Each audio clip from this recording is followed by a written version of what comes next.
Hello, peoples, and welcome to another episode of Esoterica Cinema, the podcast where we take films from the cinematic multiverse and discuss the hell out of them. I am your host for the day, Ryan Siebold, coming at you with another I Got 5 on It 5-minute mini review. You know, I swore I was going to quit doing that, but here we are, end of season 3 coming up, and I'm still doing it, so I guess you're stuck with that.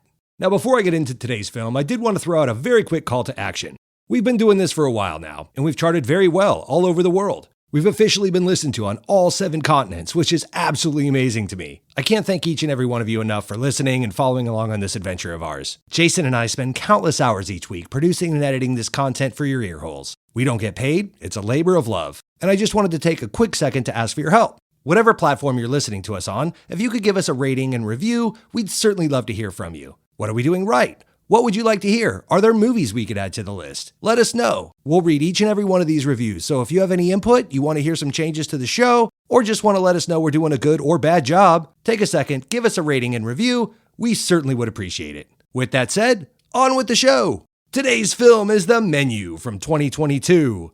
IMDb has this summarized as: a young couple travels to a remote island to eat at an exclusive restaurant where the chef has prepared a lavish menu with some shocking surprises. Dun, dun, dun. This is directed by Mark Mylod, whose career has mostly existed in the realm of TV, but some damn fine television, directing several episodes of series like Game of Thrones, Succession, and Shameless. Is it Succession? Succession? Succession? Succession? I'll never figure that out. This was made on a budget of $30 million and brought in a box office of $80 million, so we're going to call this one a success. That one's right. I know that. Success.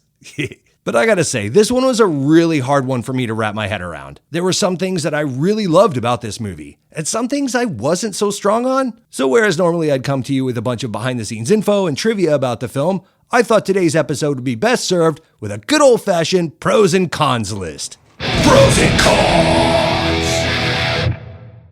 All right, first starting with some pros. Holy crap, was this a pretty film. The cinematographer Peter Deming killed this movie. I was shocked I've never heard this man's name before, so I had to go look him up on IMDb. Here comes the info dump. Ready for this? This guy's got a crazy resume. Going down the list, we're looking at films like Cabin in the Woods, Drag Me to Hell, Mulholland Drive, I Heart Huckabees, Austin Powers and Goldmember, Evil Dead 2 is where he got his start, Drop Dead Fred, House Party, My Cousin Vinny, on and on it goes. Look this guy up, Peter Deming, with one M. I hope I'm pronouncing his name right. And holy crap, this guy shot the shit out of this film. It is absolutely gorgeous. The dramatic lighting, the overhead shots in the kitchen, the use of color or lack thereof, on and on it goes. This guy crushed this movie. It's absolutely perfectly shot. I would not change a thing. And he had his work cut out for him, as most of this film takes place on one location, which I would throw on the pros list. The set and setting was amazing. The fact that this whole thing took place in the context of Hawthorne Restaurant on this remote island, mostly all in one room, was a challenge to keep me interested. But it did just that. It almost runs like a stage play, specifically for the second and third acts. Very rarely do you leave the one room. So that puts a lot of additional heavy lifting on the ensemble cast, which it was that. And this brings me to my next thing on my pros list, is the food. Director Mark Mylod realized very early on the importance of the dishes coming out of the kitchen and pulled out all the stops to make sure they were absolutely perfect. They really were a character all their own in this film. The crew brought in Chef Dominique Crenn out of San Francisco, who was the only female chef to attain 3 Michelin stars. And she was tasked with not only creating these dishes and bringing them to life, but also making sure the kitchen ran authentically as well. So as the film goes on, if you look in the background, each one of the sous chefs is actively working on plating and preparing these dishes as they come out.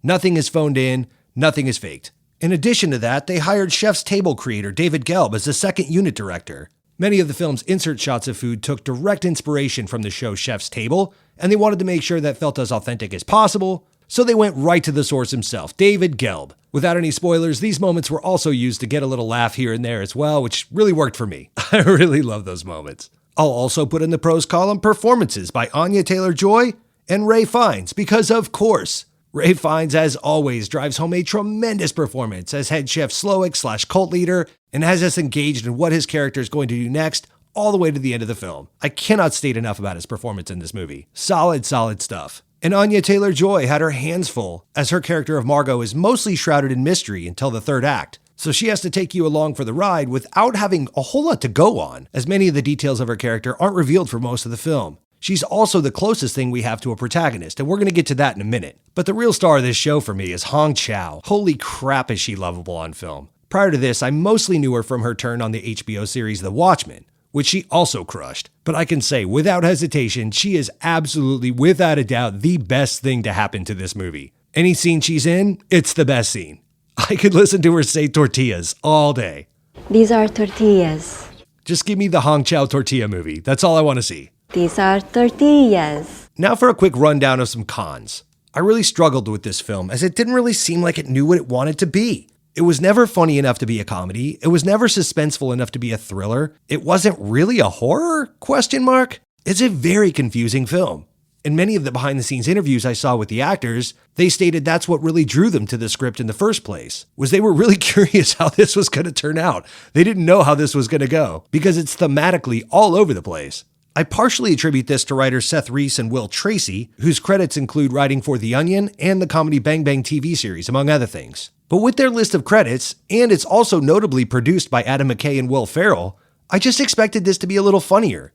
Outside of Anya Taylor-Joy, Ray Fiennes, and Hong Chow, the rest of the ensemble cast is very ham-fisted. This movie wants you to know it's satirizing rich, snobby people. So badly. To its own detriment. It is very ham-fisted. You've got stereotypical characters like a snobby food critic and her assistant. You've got the past his prime actor, played by John Leguizamo. You've got the know-it-all foodie who can't cook, played by Nicholas Hoult. You've got finance bros. You've got the rich couple who don't appreciate shit. On and on it goes, but everybody's character is cranked to 11, and they are just hamming it up, leaning into it.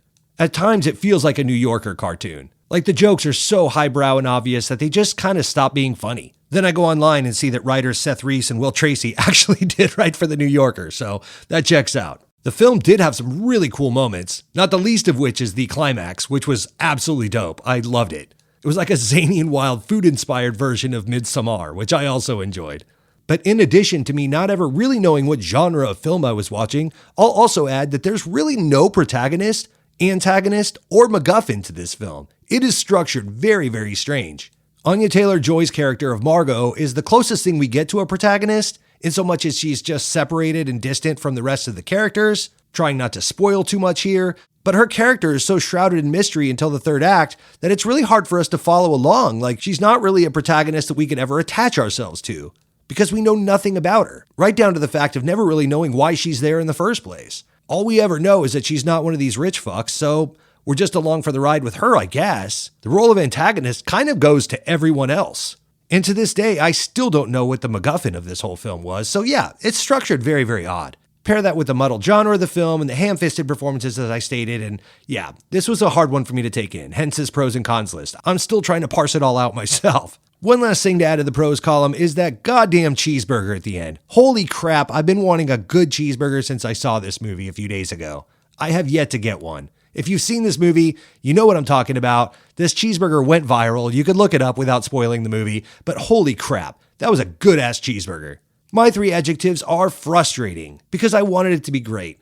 And it was so close on so many levels. I almost wonder if this film was put in the hands of a director like Edgar Wright, or maybe even Drew Goddard. It could have found its footing in the genre a little bit better. Like maybe Edgar Wright would have leaned into those comedy beats a little better, and this would have been a funnier film. Or Drew Goddard could have leaned into some of the horror beats a little better, and this could have been more of a thriller or scarier film. Or even ended up with something like Cabin in the Woods, which was a great split right down the middle. I freaking love that movie. But what we're left with is my next adjective, which is vanilla ice cream. Are you having ice cream? Yes, absolutely. It's good ice cream.